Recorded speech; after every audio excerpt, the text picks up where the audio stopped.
बंगमुंडा तहसील office घेराव कला ओडिशा जनता कांग्रेस दल।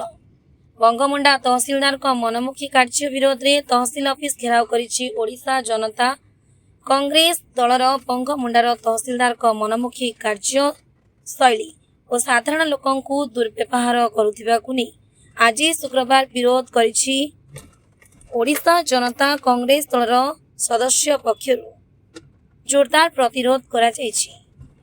बलांगीर जिला ओडिशा जनता कांग्रेस दलीय कर्मी और स्थानीय लोक माने बहु संख्या रे जोगदी घेराव करथिले। बलांगीर जिला कंटाबांझीरु श्रीतम रंजन पंडांक रिपोर्ट न्यूज 26।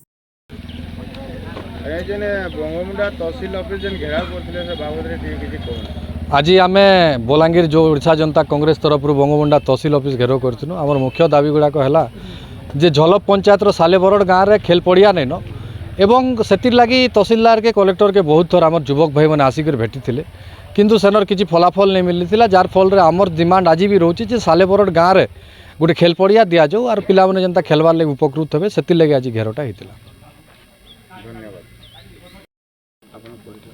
मो ना जशवंत राणा झलप पंचायत सालेबरड गाँव तहसील ऑफिस घेराव कारण लिखिले बाबद एटा आमर गाँव रे गोटे खेल पड़िया नहीं ना आज्ञा से खेल पड़िया लगे यहाँ आसनु कि आम तहसीलदार को नवेदन कर आमर गाँव रे गोटे खेल पड़िया दि जाऊ बोली।